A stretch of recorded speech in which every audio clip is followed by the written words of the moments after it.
This episode is sponsored in part by PTZ Optics. Why hire a camera operator when the control is in your hands? Visit ptzoptics.com for more information. And by NewTek, makers of the TriCaster TC1. Stun your viewers, not your accountant. Visit newtek.com for more information. Hey guys, welcome. It's Friday. It's time for another Retro Buzz here. We are episode number 88. Long running. Continues to go. 2022, second episode of the year. And we're back full steam ahead with our full panel. We've got here playing his Mini Tron. Is that like your Mini Me? That's Mini Me. That's exactly what that is. Yep. Mini Me. Mini Glenn playing a Mini Tron. Are you trying to tell us something? Are you starting a new rumor? What are you doing? No, just want everyone to know that, we are going to fully support that machine. We're going to make sure everything works, spinners, joysticks, take care of stuff that's been, kind of defective with the machine. So you're gonna do Arcade 1-Up's job and fix it. I always do. Also, we got back. He's almost 100%. I mean, pretty close. I mean, I could still kill most human beings walking the face of the earth with my bare hands, but I still sound a little bit nasally and congested. But overall, I'm back to operational capacity.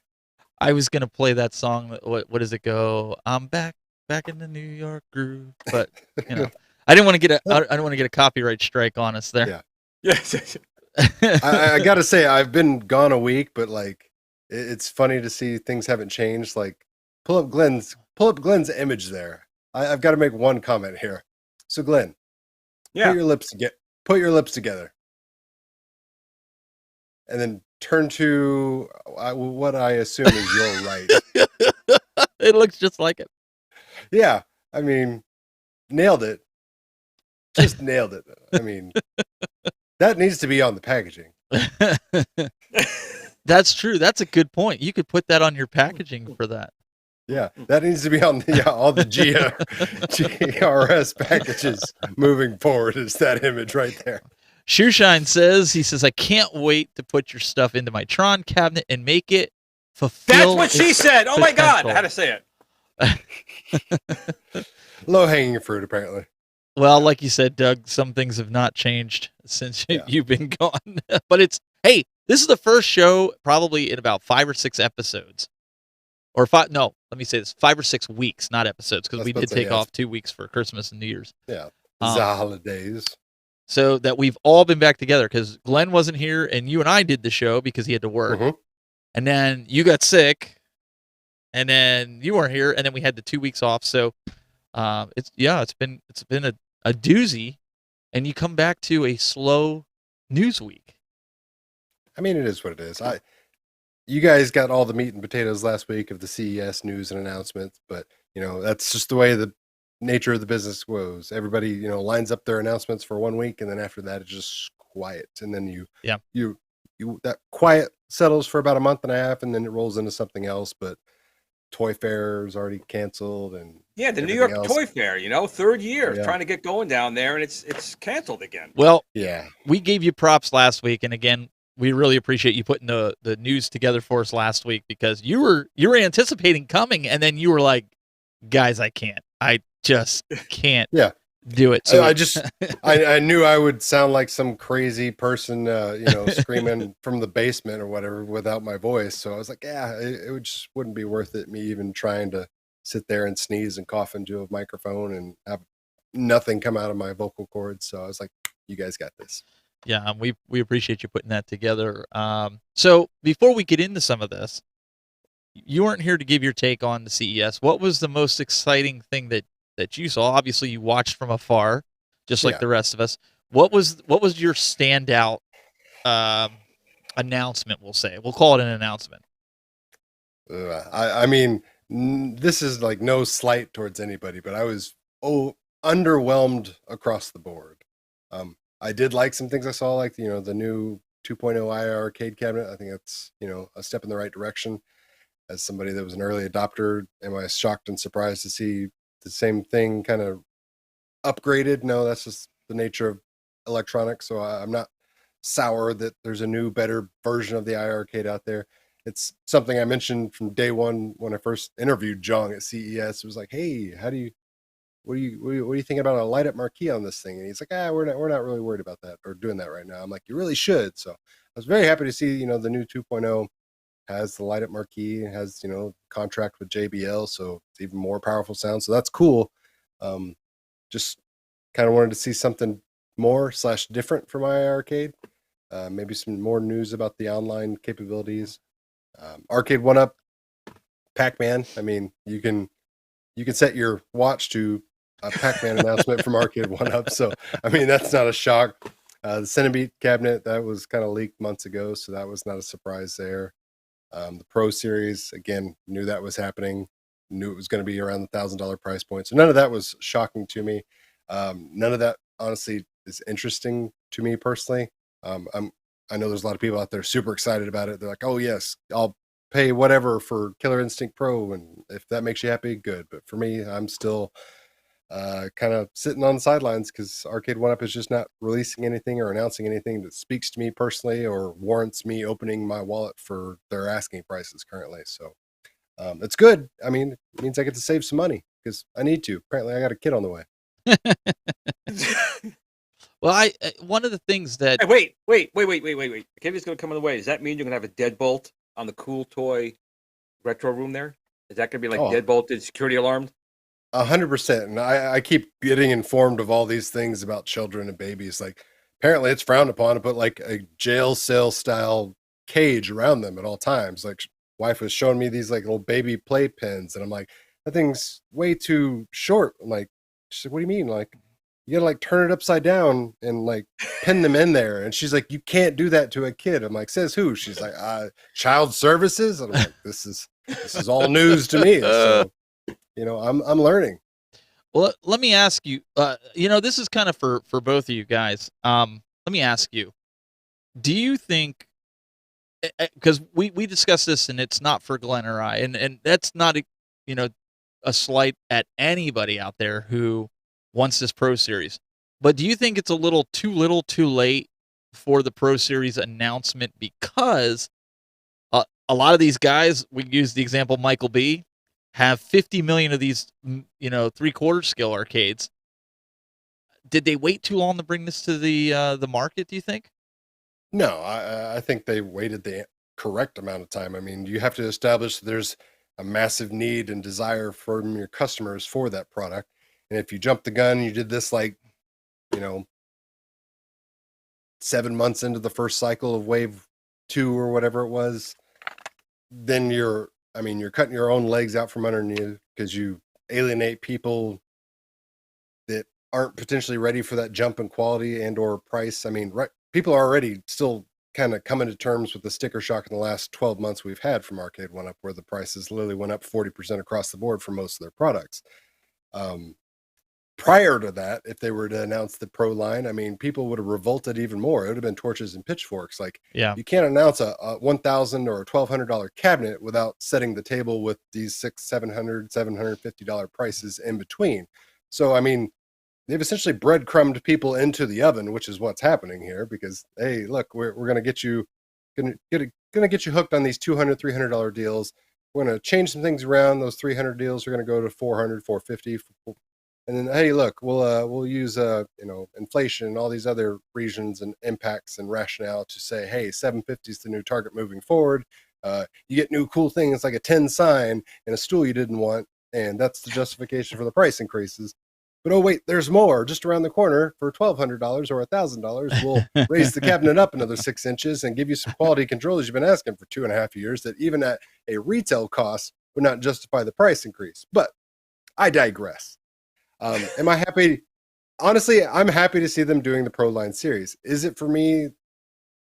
That's yet to be determined, but likely not, just because I don't think, and this is just my gut reaction. Like I said, I'm judging something before it truly exists, which is unfair, and I'll be the first to admit that. But just seeing what I've seen, knowing what I know about the product, I don't think the quality to cost and ratio is going to be enough to justify that type of expenditure for me personally. If it works for you, great. I've just got a different set of criteria, the things that I look for and justify when I spend that kind of money. Well, what about, like, Glenn made the point last week, and I'm going to put this out there again, Glenn. You made the point that they're really encroaching on the cost of an actual arcade that you could buy used, $1,500, $2,000, a Pac-Man, and Right. granted, I understand, like, the Donkey Kongs and Miss Pac-Mans of the world, they're going to cost you a little bit more because they're depending on the quality. But Doug, we were just watching before the show here. We were watching your video on you got the Jurassic Park pinball table, Mhm. and you have been taking that apart, cleaning it, adding new components to it, making it, restoring it essentially. Yeah. You got a heck of a deal. You said you got a heck of a deal. So now the digital pinball, yeah, you might get it, but you're now looking at it going, I can buy a real pinball table that I've wanted for around a little bit more than what a high-end digital table is going to cost. The people out there that have been buying cabinet, or Mike in the chat room made the comment about Michael B. It's like on the third wave or the third version of the cabinet of different cabinets. And that's not a slam against Michael B. But at what point do you have to say, I've already spent $2,000 on these cabinets. Like, why not just buy a original? Yeah. Right? I mean, and everybody's got different, rationale to why they gravitate towards certain things. Obviously, again, we've mentioned 1,000 times, space is an obvious, disclaimer for some of these. I mean, I've seen arcade cabinets pop up on the Facebook Marketplace that are just stupid cheap and they're in great condition, and I should buy them. They're a great value, but then I'm like, it's literally a refrigerator. Like, you can only acquire so many refrigerators before you're, number one, killing your back, number two, buried under the weight of your own cumbersome collection. Like, I'm never going to be, and I say this jokingly, I'm never going to be one of those guys that looks like, he's a hoarder and he has like a path to his house where you have to walk in a certain way just to get through and around things. Like, no, I collect out of love and nostalgia, not out of fear of missing out or keeping up with the Joneses or anything like that. If you don't have like a personal connection to the product and you're just getting swept up into message board fervor and all this other stuff, you got to look at yourself in the mirror, because you're wasting time, money, and energy that could be better used somewhere else. So if you're going to go down the rabbit hole of Proline and all these other things, and you're going to continue to acquire and collect these arcades, whether it be 3/4 scale or full size or whatever, just make sure you're buying them for the right reasons and not the wrong ones. That's all I got to say about Put bags on them. Put bags on them. Yeah. Wise words from Doug, followed by Glenn. So, the wise and the unwise, yes. So speaking of, there was today's a special day, right, Doug? There's a well, technically anniversary. yesterday, but we're celebrating. Typical male fashion. We forget the anniversary and we try to apologize feverishly the next day and make it up to him. But Miss Pac-Man, the lovely lass herself. It was her 40th anniversary yesterday, when she officially graced herself to the world, and started incessantly nagging at Pac-Man to clean up his act and stop eating so many cookies and pretzels and sodas and all the other things. But anytime you go to an arcade, you talk about arcades, Miss Pac-Man obviously comes up in the conversation. It's one of those linchpin titles that you absolutely always have to mention. Made boatloads of cash from inception. I think it made like $1.2 billion in quarters all the way up until 1987. I mean, it's one of the highest earning arcades of all time. It's got a very famous backstory of its legal issues that have only recently even come to resolution, I guess you could say. But it's very messy backstory where multiple people own portions of the proceeds and the rights, and it all started as a hack and a illegal modification to begin with. I mean, it's quite a unique piece of arcade history and video gaming history as a whole. But where would the world be without the misses? You know what? No one ever talks about Crazy Otto. Poor Crazy Otto's left to the wins. 4 wins. Because there's lots of NDAs and things that say stop mentioning Crazy Otto. We gave you a big stupid check. Yeah, I'm a big fan of this. So Now, do you it's good to see think that. Miss Pac-Man actually is associates with being a woman? I mean, Oh, you know, for sure. I mean, okay, She's got the sure. bow, she got the bow, she got the lipstick. yeah, I mean, the eyebrows or the eyelashes. she was a forward-thinking female, well beyond anybody else. I mean, she was like, I'm not taking, the misses. I'm always going to be Miss Pac-Man. I don't need your stupid, ball and chain, sexist BS Pac-Man. Like, Get rid she of that was- hierarchy. Throw it out of the she was window. yeah, I mean, she was a modern woman before the term even existed. All right. Well, guys, Bye, Miss Pac-Man. we have some more news coming up right here.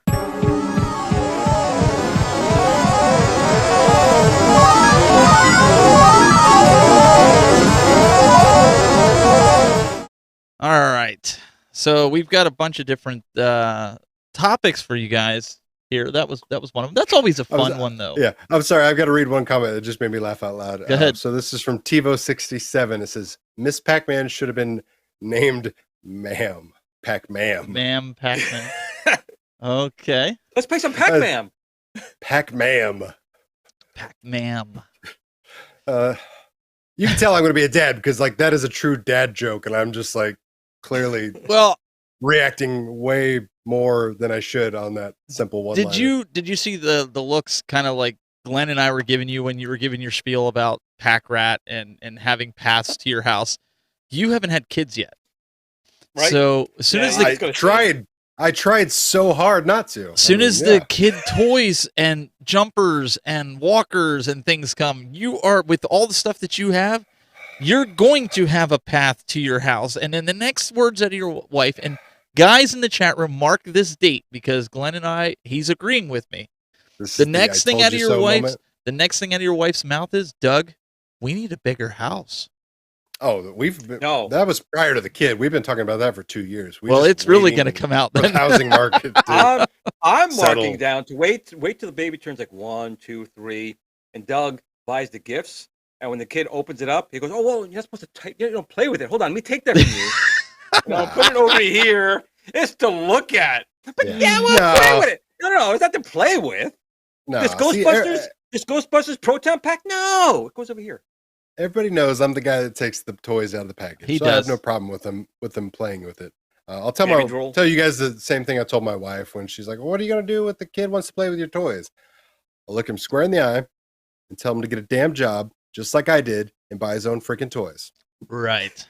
We're going to ask you that again in probably about kids 5 in years. Taiwan, putting together half these toys right now. So, I mean, I know child labor laws aside, it's possible. So if the kid wants some money, wants to make some toys, earn some toys, he's going to have to get after it. Learn some machinery skills. Before we get into the next subject that we have for everybody, there was a comment that came up on Facebook from John Stone. He wants to know, what's your guys' favorite front end to use? So, Glenn, do you want to head us off with that? You know what? I just use pretty much RetroPie straight. I don't really use a front end. You don't? Do you use like Emulation Station or something? Well, yeah, in RetroPie, Emulation Station is what I would use, but I don't use any of the other front ends because it complicates it. And I'm old and I don't want to. I want to play it. I just want to go and play the game.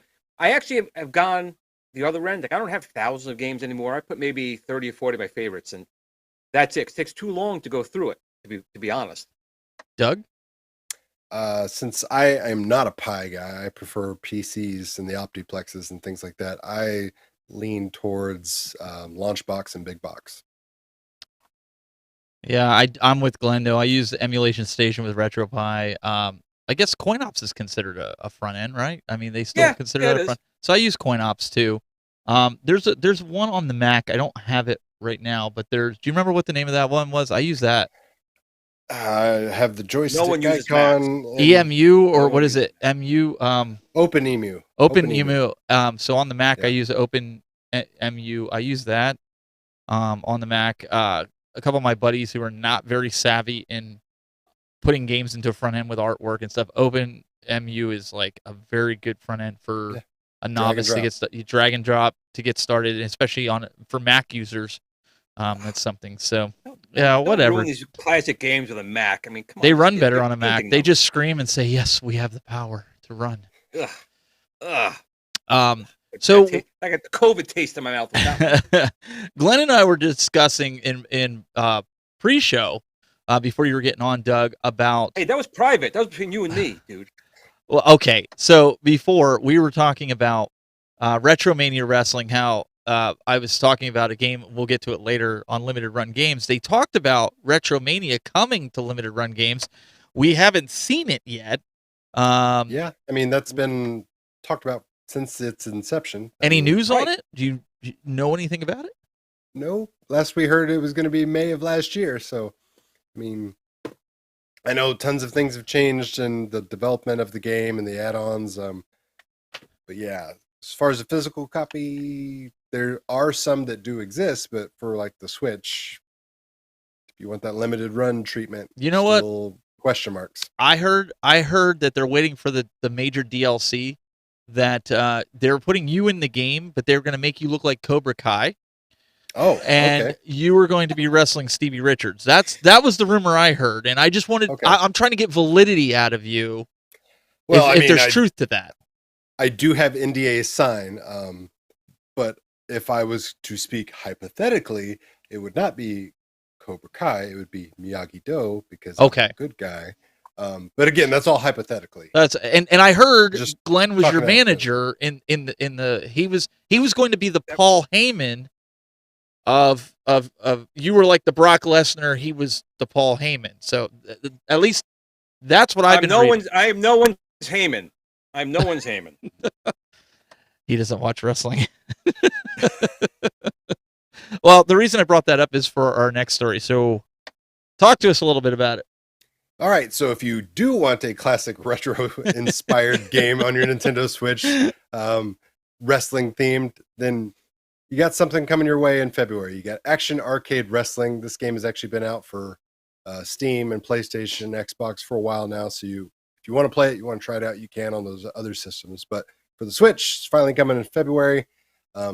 Completely all unlicensed characters within the game, but as this awesome creative mode where you can download literally any wrestler you can think of. The community's already made basically everyone from top to bottom that you can think of, professional wrestlers, old and new, current, young, whatever. So if you want to get those wrestlers in this game, it's literally just a matter of downloading them. So that's a really cool feature. But as you can see, it's got cel-shaded graphics, over-the-top arcade action. It's not exactly a simulation experience. It's not as deep and as dark and hard to master as Fire Pro Wrestling or anything like that, but it's also a little more in-depth than something like WrestleMania, the arcade game. So it's a nice little in-between of the two. It actually looks It looked good. beautiful. It It looked did. really good. It really Yeah. did. And it's promising to be able to run 60 frames per second on the Switch, and it has like a 10-man battle royal. So, I mean, it's handling a lot of processing power on the Switch, which is quite impressive. So I've got it on Steam. It's super fun to play. I'll pick it up again on the Switch just because I like the portability and, play it in the car type of thing. So definitely check it out if you like that type of thing. Doug, Hollywood Polo's got a question for you. He Okay. says, Doug, have you played Cobra Kai on Steam? It's pretty sweet. Beat 'em up. Better than Streets of Rage 4, in my opinion. I have the Cobra Kai game on Nintendo Switch, and I'm assuming that's the exact same game he's talking about because I'm only familiar with one Cobra Kai game out there. It's a good beat 'em up. It is, the levels are overtly long. It feels like arduous. Like it's a beat 'em up that kind of spends way too much time on the beat 'em up before you can actually complete a level. So that was my big criticism of it. But overall, it's a fun game. And Rex says, hello. He says, hello, fellas and ladies. So, Glenn, he made sure to address you. He did say hello, ladies. I know, so- I appreciate that, Rex. That was so sweet of you. Sorry, I had to put that one in there. Yeah, so Mike in the chat room, he also states that it's better than WWE 2K18 right out of the box. It just works. Yeah. That was a disaster, no lie. The box is better than that game. I mean, literally. Peter's got a question. Wait, I why, don't know. was that a disaster? Was that a disaster like Cyberpunk? Oh no, this That was worse. Worse. This was Yeah. worse. Worse? Oh, you need to go back and look at the Yeah. articles on it. I know you're not a wrestling guy, but seriously, it was. You It's just couldn't one pay of those me things to that get makes you scratch your head and like, People got paid to make this. Yep. They had a year and a half to make this. Yep. They had a foundation to make this game. It wasn't even like they built it from scratch. They essentially, it's, a annular game. So you just kind of repolish it and add some new tweaks. And you look at that game and you're like, how did people get paid to produce this? How did somebody charge $59.99 for this? Peter, $60. Peter Michael in the chat room, I'm glad you posted that again. I was trying to find your comment. He asked, is the Ultimate MK3 cabinet still coming? And is it Wi-Fi like the MK30th? I don't believe they announced any Pro Series of the MK. They did create the, MK1 remake that is Wi-Fi capable. Am I correct on that? Yeah, that's the MK30. So here's the thing. Yeah. Just like Pac-Man, just like Street Fighter, Mortal Kombat's going to get multiple releases. It's going to get a Pro Series. There's going to be a Street Fighter Pro Series. A lot of the cabinets you've bought are all going to get rehashed in some way, shape, or form on the Pro Series. Do not get surprised. Do not get so offended and, oh my God, I can't believe they're doing that. I'm telling you right now, they're going to do that. They will do that. Deal with it, because it's going to happen whether you want it or not. So if you're in the market for one of those machines, don't buy it, because a newer version is going to be out in 6 months.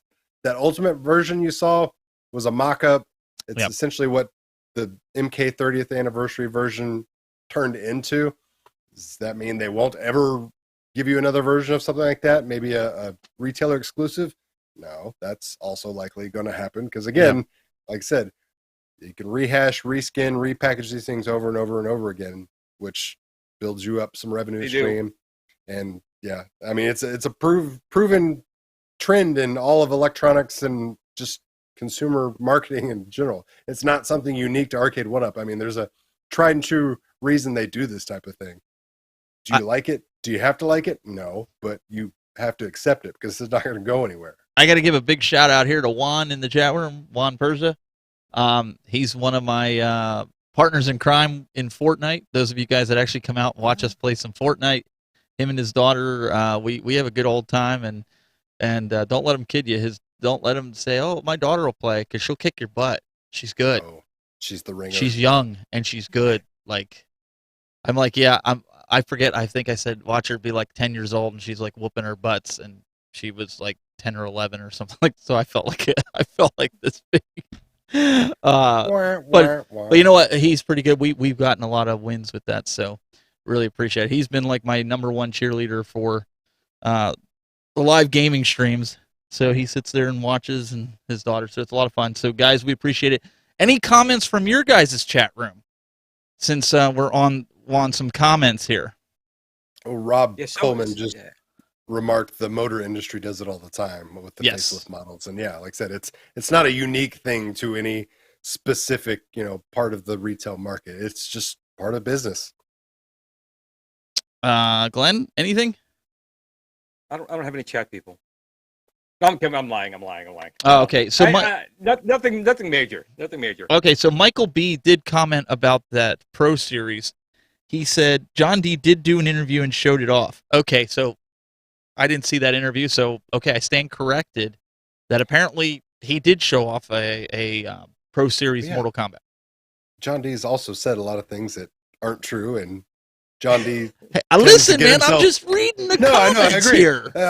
I mean, you're reading that, and I'm fully aware and I acknowledge that it exists, but I'm also going off the history of this company that I've been following longer than literally anybody on the internet for the most part. So it's just like, just telling you how it's going to happen. Yeah, and I know some of you guys, I'll address this really quick before we get into more of this. A lot of you guys I've gotten some comments like, why do you keep streaming Fortnite? I can't stand Fortnite. That's fine.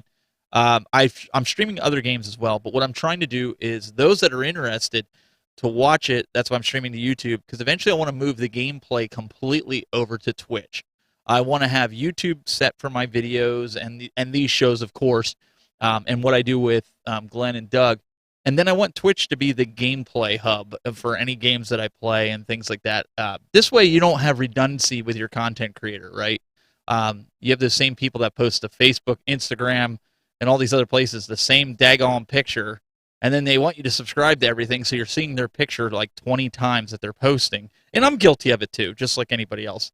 But I'm really starting to segment my content to different areas. That's what I'm trying to do. That's my, I guess, 2022 resolution, you want to call it. I'm trying to give value. So if you follow my Instagram, you're only going to get certain content on Instagram. If you're subscribed to my YouTube, you're only going to get certain content on the YouTube. So I just wanted to kind of explain that. I just saw a text message come through asking, do you know what time it is? Do you guys know what time it is? Wait. It looks like it's 8:30 my time. Yep. What does that mean? That means What's it? That means it's time for Game of the Week.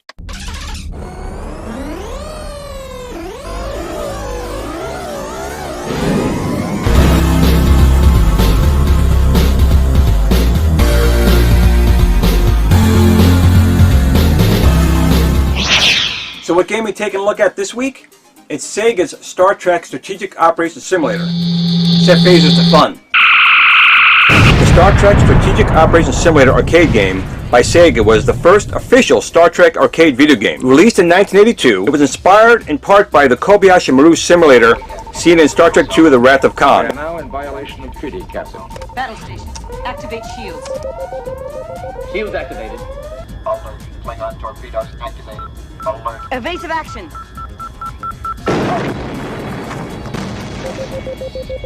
Shields collapsing, Captain. Its vector graphics display was meant to mirror those seen in the beginning of the film. The game was ported by Sega to non-vector versions for several of the better-known game systems of the day, namely the Atari 2600,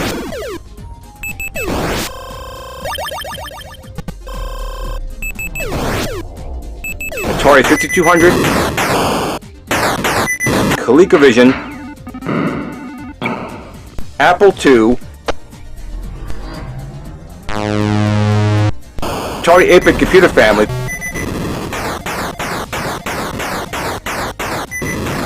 the Commodore 64,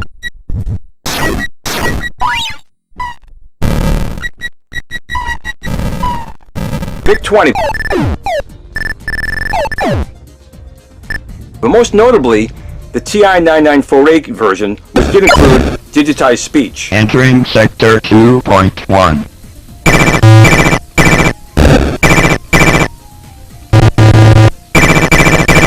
The arcade game was released in two versions. The standard upright game cabinet was modeled and fashioned after similar machines of the day, with a standard screen and control layout.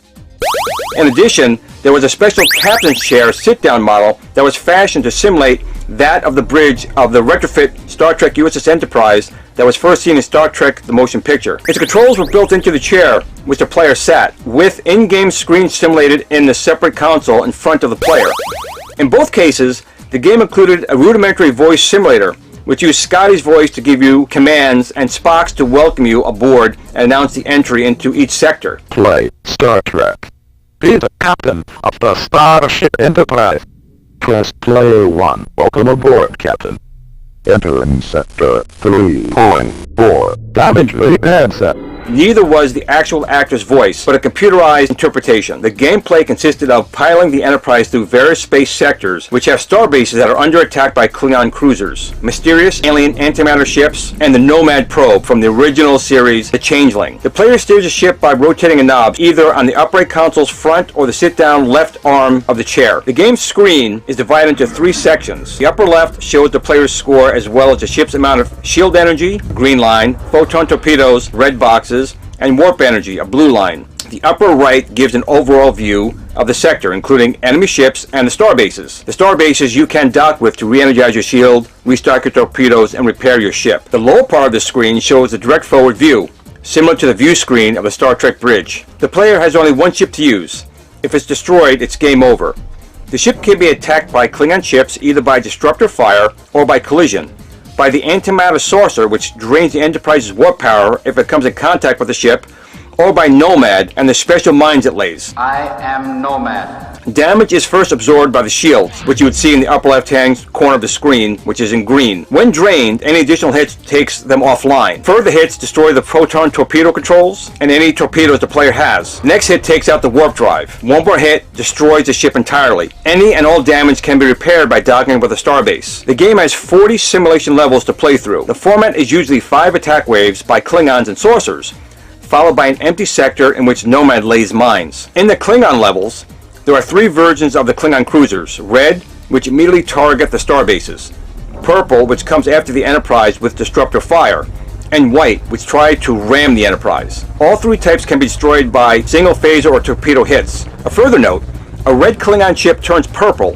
if it destroys the starbase it fires on, and a purple ship can turn white if you take too long to clear the sector. The saucers can only be destroyed with a single phaser hit, as antimatter torpedoes has no effect. In the Nomad levels, Nomad must be destroyed before it can escape the sector. The mines he lays can be destroyed by phaser fire, torpedoes, or collision, but their blast area can cause damage to the ship, so they are best to either be left alone or destroyed by a distance. Like the antimatter saucers, Nomad can only be hit by phaser at close range.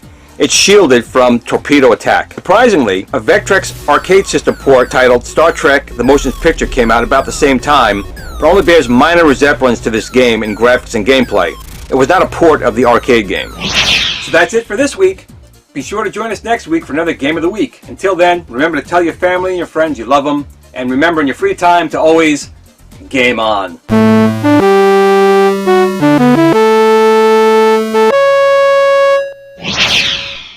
Welcome aboard, Captain. And that's this week's Game of the Week. And I tell you, I really enjoyed that game. First time I saw it was actually at a Chuck E. Cheese in New Jersey. And that ate a lot of my money that day. Very, very fun game. And it's not one that people remember for some reason. I'm shocked, man. It's Star Trek, which are nerds. Video games, which were nerds back in the day. It's game. Before our time. Like it looks like somebody designed it with a spirograph. Exactly. Exactly. Yeah. But it's fun. It's one of those games. It's It one of looks those games fun. You could sit down. You know what? If I could find that captain's chair version, I would pay for that. I really would love to sit in that. Honestly, that is the only version of this I've actually played. Yeah. And oddly enough, where I played it was at the Pinball Hall of Fame in Las Vegas. Was the captain's chair version. I mean, it was fun enough, but to me, I was just like, wow, this game really wants to be the Atari Star Wars game. That was my impression of it after I played it. Yeah, I was like, if I had no knowledge or experience of the Atari Star Wars game, then yeah, I'd appreciate this more. Captain's chair looks cool, but when I sit down and start playing, I was like, Atari Star Wars Lite. Okay. It is, but I'll say, I don't want to say the challenge was better, but since you're only on a single plane, like left and right, it seems more fierce, I guess, when you're in the battles. Because with the yoke, you're going to get all over the place. Yeah. It's repetitive like that game, but I tell you, when you play it in the captain's chair, wait for that yeoman to come around. How you doing? So last week we were talking, and Glenn was all beside himself because I ended up getting that link. So if you missed the episode, go back and watch it. So now there's a new one, Glenn, that I'm working on. Not because I want it, just because I know I can get it for $100. A Magnavox, complete in box with all the paperwork complete, still in the bag, and 25 games. Do I buy it? For $100. For $100. Whoa! First you had me still in the bag. It's in a bag? Well, all the paperwork is still in a bag. Like, you know how they come in the bag? Worth it. Wait, what are we talking about? The Odyssey? The Odyssey 2? I think it's the Odyssey 2, I want to say. Okay.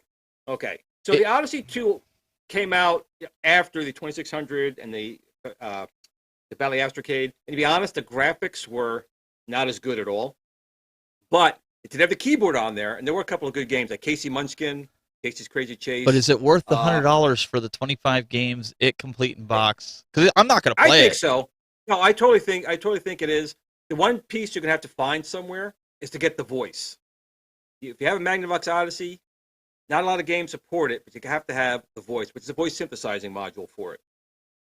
That's if you're going to play it. Worth it. Well, yeah. I don't have it, Glenn. I don't have a TV. Doug, do you have a TV that supports something like that? No.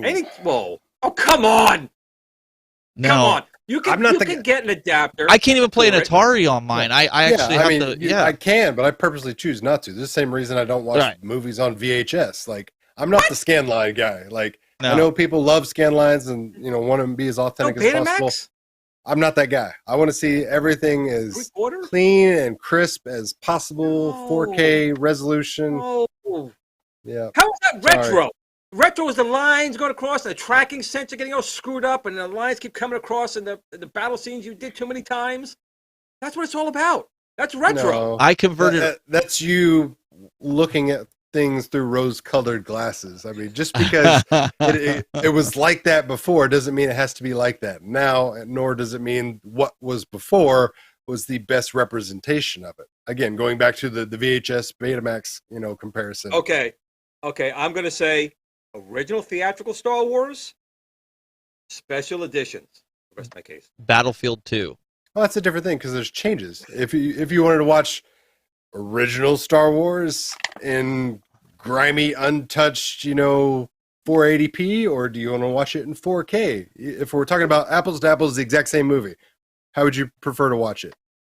On a 13-inch CRT or a 120-inch home theater in 4K? Black and white GE TV on a quarter-inch pirated videotape that someone taped in a theater from 5 people back with people. Where you have to constantly go up there and adjust the tracking knobs. Yeah, and you got to whack it a few times to make sure that it stays in. No, I did that with all my retro consoles in that are over there. Like I bought the HDMI converters to switch all my consoles over to HDMI. The only one that's not is the Jaguar because I haven't been able to find an HDMI adapter for the Jaguar. That's going in coax, which is probably the worst you could possibly go in. But yeah. I can't imagine there's a massive demand for it either, though. I mean, the Jaguar was such a niche product to begin with, so I can't imagine there's so many people out there. The best you'll get out of that is a composite out.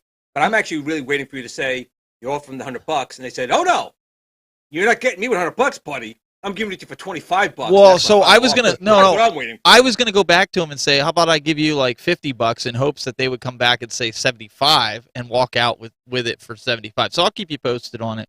But honestly, at $100 with that amount of games on it, with the boxes and everything, no, it's a good deal. It's fair market value. It is. Well, and so this is the thing. So like when I even go, I was telling them, I go to pawn shops a lot. I go to Goodwill a lot to get games.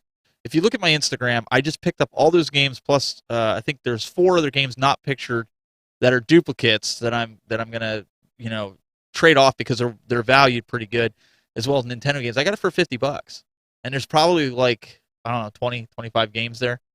A lot of times I'll go into these pawn shops and I'll buy a stack of them. They'll want like $4 a piece for them. They don't go by value, and so I'll say to them, how about $2 a game because I'm buying a stack, and they're like, okay. You don't know unless you ask. So, Glenn, and they have plenty of plastic bags to put them in. Gotta have the bags. There's a couple of my faces. I have to start going further now. I gotta drive quite a few miles now to get into a supermarket because my face is up on the wall. So what is this, Doug? Bags. What is this random R64? What is this? I mean, it's literally what the title suggests. It's just one of the most obscure things I ever thought came across the week, and it's literally what it says. So this guy, I want to say he's German, is electro music artist, and he's putting out his new album, but he's putting it out as a Nintendo 64 cartridge. And it's literally the game. There's no funny business, no tricks or anything like that. It's literally on a cart, will be played and operating through a Nintendo 64. It's not like hey, we put an MP3 player in a Nintendo 64 game shell. Nope. He's doing this as like a trilogy.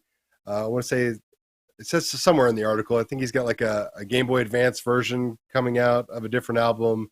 He's doing all these retro gaming cartridges and game systems to release his music, which I thought was extremely unique. It's a terrible business model. Absolutely guarantees. You want to talk about going platinum? This guy will be lucky to go plastic. I mean, good lord. But it's a neat idea. It's a neat concept. It's definitely thinking out of the box. Is the music any good? I have no idea.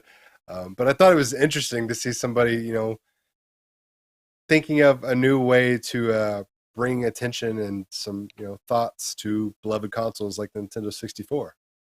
That's certainly not how I want to listen to an album. I don't think of, enjoying an entire 13-song music compendium by just turning on my Nintendo 64. Are there so many great, soundtracks on Nintendo 64 games, things like that? Yeah, sure. Am I just gonna like power up my Nintendo 64 and like sit back in my favorite chair with some headphones? Probably not. All the Do they have audio a car adapter? Can you plug it into your car? I mean, all Glenn, the if anybody's up to that challenge, I think you'd be the Oh, it'd person be me. for the job. Yeah. all the audio files are sitting in the chat room going, "Oh dear Lord, what does this world come to?" Yeah. Well, that's the thing too. Like Nintendo 64 is not exactly known for its like No, amazing uncompressed audio capabilities. So Terrible. obviously, again, it's not him trying to make the best decision for his audio quality. It's just hey, here's an interesting gimmick that literally no one has ever thought of for good reason. But you know, I applaud him for thinking out of the box. and for you pinball lovers, what do we got Yeah. here? So this also was part of the CS news and announcements last week, but I wanted to kind of keep it separate just because it was its own entity, so to speak. So Stern, like I said, I mentioned this several weeks ago previously. This was the hot rumored title, and sure enough, the rumors were true. Stern's going to be releasing, or is releasing, 3 new pinball machines, different, tiers. You got Pro, Premium, Limited Edition, but for the band Rush. So if you're not familiar with Rush, Canadian, You've been living prog under a rock. box. Yeah, I was about to say, I mean, surely everybody knows who Rush is, whether you like them or not.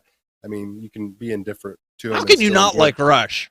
Well, that's the thing. Like, even if you don't like the band, you can still have fun playing these machines. You don't have to necessarily be fully into the music or anything like that. But I want to say they got 17 licensed songs included on the machine, so quite a bit.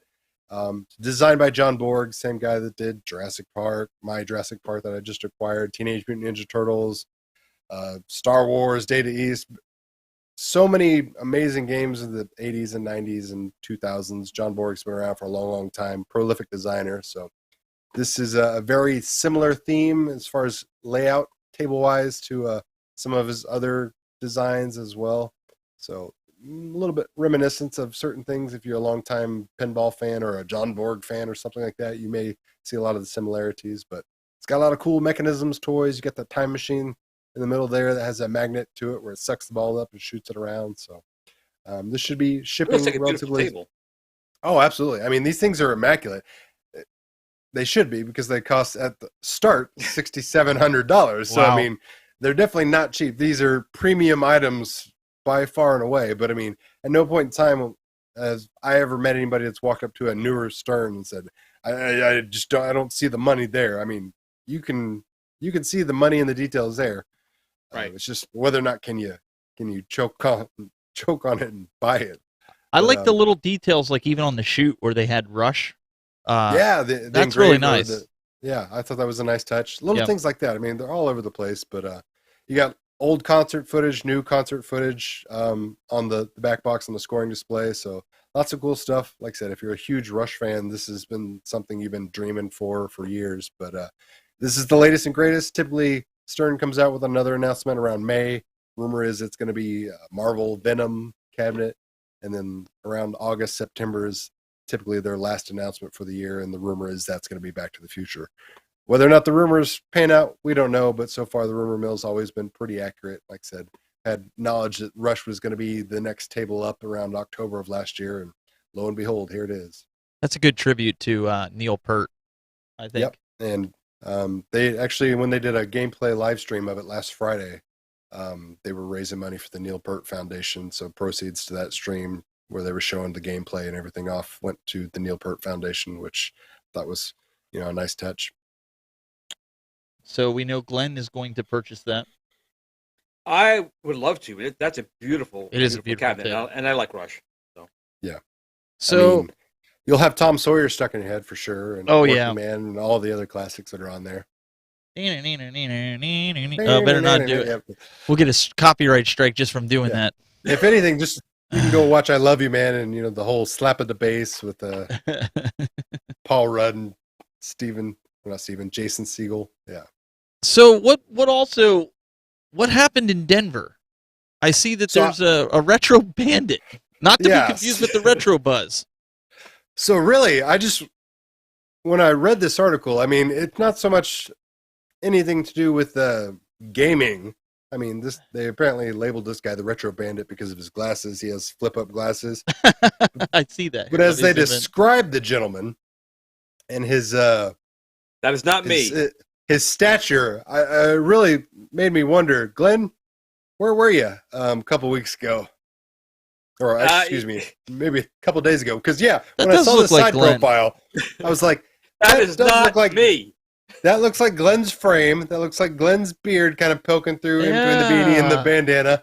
I know I've seen Glenn wear those glasses before when he's soldering. How many of you guys in the chat? How many guys in the chat room think this is Glenn? Put a 1 in the chat room if you think that we can help. There's a reward for this guy. Oh, so we could split it. Substantial one.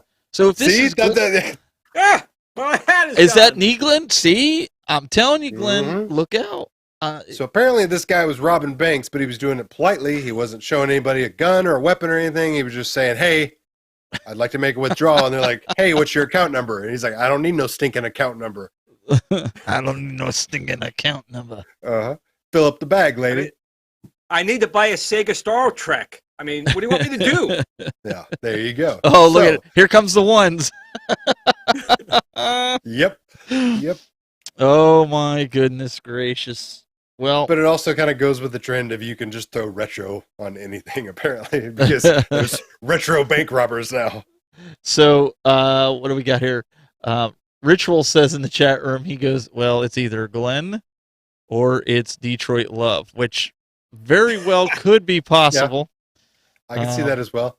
I mean, the telling it's sign your would be boy Glenn over here.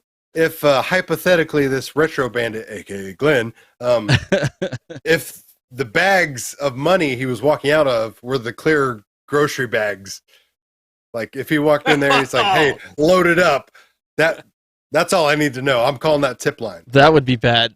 That would be bad.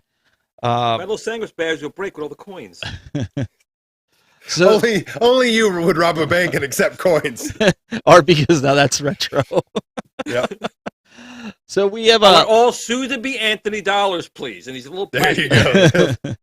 We have a final story here that I kind of wanted to bring up because I know we talk a lot about physical media, and I wanted to talk about this because for Christmas I got my son. Well, Santa got my son, in case he's watching, a Xbox Series S, and it was digital, but in all reality, that was the only one I could find at the time. I mean, new consoles, next-gen consoles were like non-existent. I was surprised they could even find a Switch OLED. So I didn't know how he was going to respond to it because he really wanted the Xbox to start out with, probably because I didn't have one down here. But I really wanted the physical edition. So so we set it up, and he's like, "Can I get the PlayStation digital, PlayStation 5?" And Doug was just telling me, he's like, "You're raising them wrong," or Glenn said, or somebody said it. And your kid's broken. But here's the thing. And I didn't think of it like this. He's got this system. He's got an external hard drive we put 2 terabytes on. He downloads 4 or 5 games at night, 80 gigs worth, plays them for a couple weeks, gets bored of them, deletes them, goes and downloads other games, and all it's costing me is $15 a month.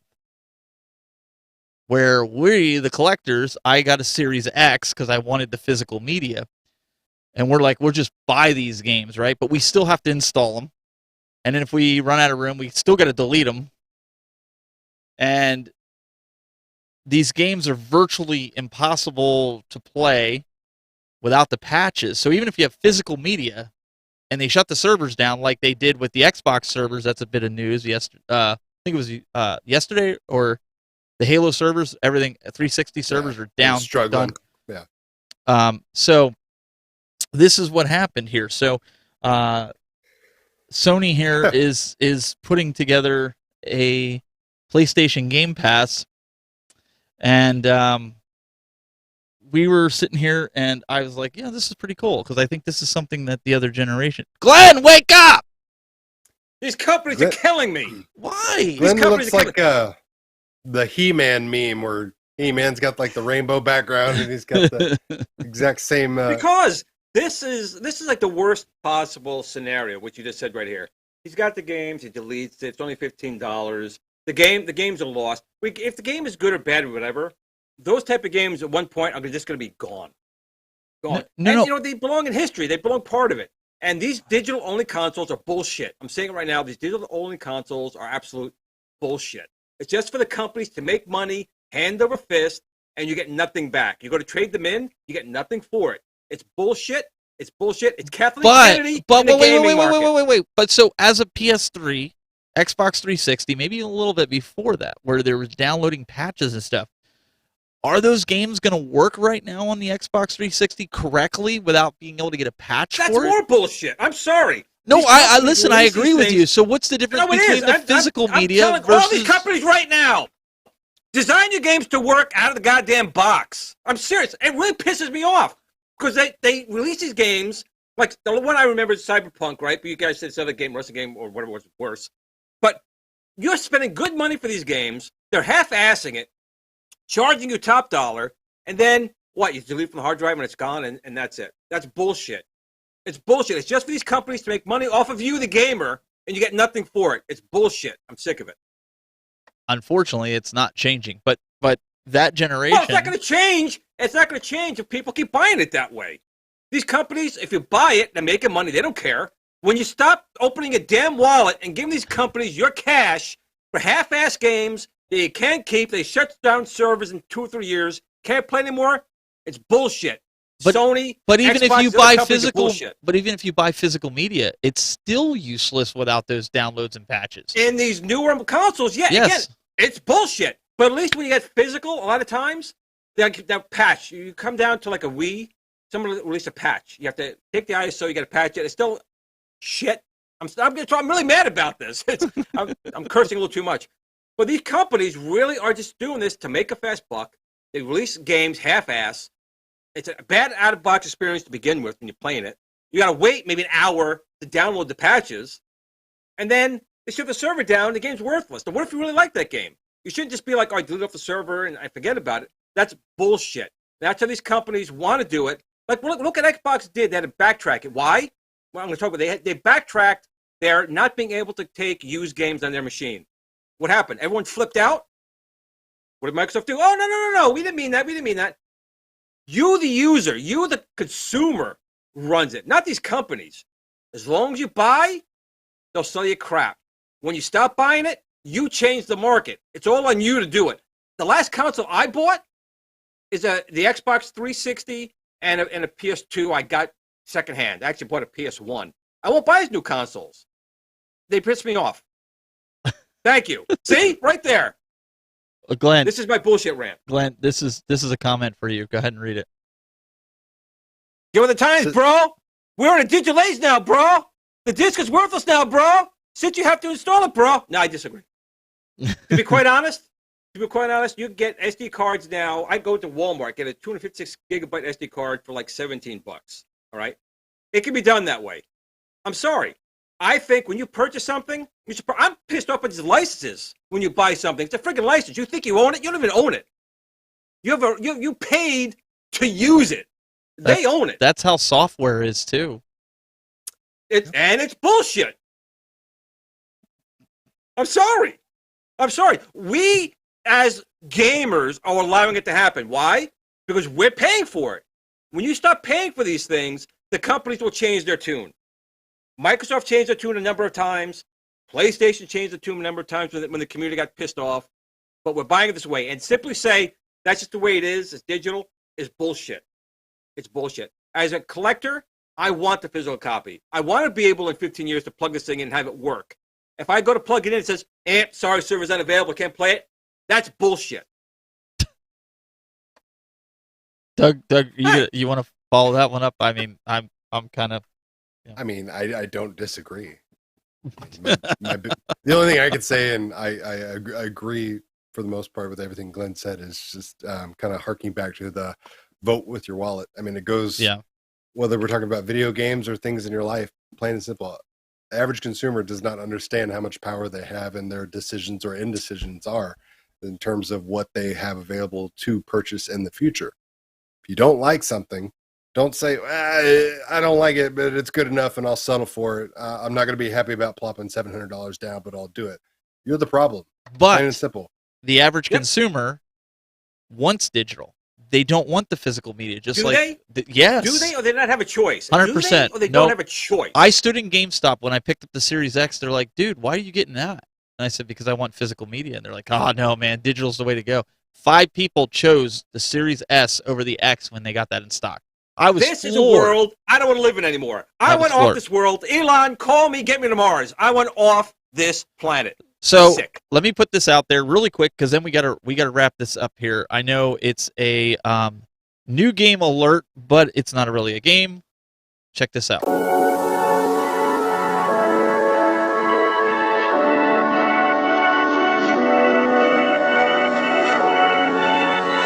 So on the same wavelength as physical media, controllers or something else that I was in. I started looking at this one here for the Series X. If you guys are collectors like I am and others here, this is one you may want to pick up. This controller. This is the Xbox Series X. It'll work on your S, but it's the 20th anniversary.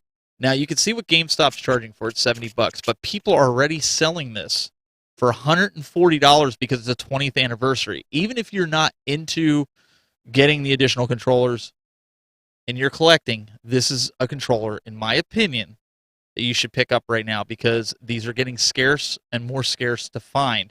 And I believe in another year or so, these controllers are going to triple in value. They're going to be up to probably $200-$300 for those controllers, because I've watched it happen with other controllers that have been, anniversary series things. So just a word to wise, if you see it for $70, pick it up, because right now Will it work on without a software update? You have to update the software. all The controllers when server you got to put be it in. connected for it to work, huh?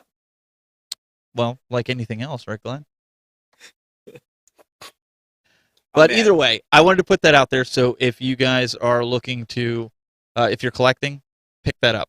Anything 20th anniversary from Xbox. I've been going around trying to pick up anything with that, and Sony as well. Anything. It just seems like it's really cool. So I'm just throwing it out there.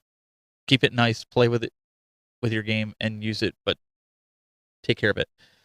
That's what we got, ladies and gentlemen. Mr. Douglas Smith, youtube.com/cooltoy. If you didn't get a chance before the show to go watch his pinball video that he put up of his restoration process, it's very interesting to see the progress that you made, considering how dirty that thing was.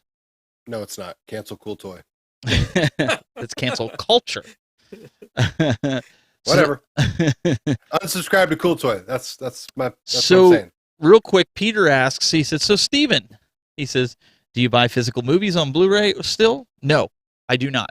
I buy all digital movies, all on Apple TV. That's the way I buy it. That's the way I don't rent them, but I do buy them on digital. I have over 300 or 400 DVDs and Blu-rays, and I just got no more room for them, and I'm not a movie collector. So real quick, that's my answer to that one. Glenn Planamento, he's been dropping some videos. He's dropping them like they're hot, especially these weekly Game of the Weeks. Make sure you go check it out. Just let me know if you're enjoying it. Should I continue it? Should I change it up? Should I make it, Glenn's rants? I don't know. Let me know. They're kind of fun. They Yes. they take me. It's 6 minutes. It only takes me 15 days to make it. But because I'm running on an XT IBM 8086, it takes a little while to encode. If you guys are in the mood, you can also tune in about 25 minutes. I'll be going live probably with my squad. We're going to be playing some Fortnite. We usually do it on a Friday night. Could be a long one. Last week we were up till 3 a.m. playing. Time got away from us. So if you're interested, go to twitch.tv/thetechbuzz. We'll be on at 9:30. Yep, Juan's putting it in the chat room. We do have a bunch of people that come in and out. And because I was approved as a creator for Epic, we can create our own map where we just have community members go into the map. So you can play against each other. You can play against me and kill me, because that usually happens. So if you guys want to come out, about 9:30 we're going to get started. So if it's not on right at 9:30, don't kill me. I got to shut everything down and get things going. But we should be on and having some fun. I think my kids are going to play too. So should be a good time. We will be back here next week, same bat time, same bat channel. Should be a lot of fun, as always. We really appreciate it, guys. Until next time, keep it buzzing. Hit it, Glenn. Buzz, buzz.